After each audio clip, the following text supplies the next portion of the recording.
আসসালামু আলাইকুম বন্ধুরা, আমরা আবারও সেই শালকুনা গ্রামের ভাইরাল মাহাজনের বাড়িতে চলে আসলাম কাজের জন্য।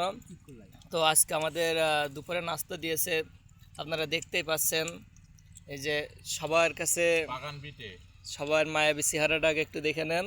হ্যাঁ, এবার সবার একটু মনের ইচ্ছা আকাঙ্ক্ষা অনুভূতি যদি আমরা জানতে চাই, দেখি আমাদের ফরাদ ভাই কি বলে। ফরাদ ভাই, আপনি কি বলবেন মহাজন ব্যাপারে, মহাজনের ব্যাপারে? পিঠে আগে কখনো খাইনি আমরা। কি সফট, মাথায় নষ্ট, সেই স্বাদ। যেদিকে আবার একটি ভাই বলছে সেই স্বাদ। তো ভাই, মহাজনের ব্যাপারে কিছু যদি বলতেন, মহাজন কেমন? ভালো, সেই স্বাদের পিঠে বানাইছে।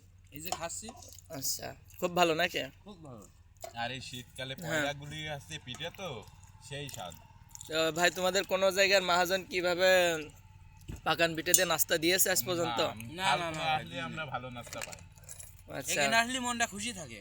আচ্ছা, এখানে আসলে মানে আধুনিক কায়দায় 2টা বাজবে নাস্তা হাজির, 11টা বাজবে সকালে খাওয়া হাজির, আসর আজান দেবে বিকেলে খাওয়া হাজির, বিকেলে আচ্ছা। সব জাস্ট টাইম। তো প্রতিদিনের নাস্তা পেয়ে আপনারা কি ভাই খুশি নাকি কৃষি কি বলছেন? একদম মহাজনের প্রতি কি আপনারা সন্তুষ্ট আছেন? হ্যাঁ, একের মহাজন একের মহাজন নাকি? মহাজন একে।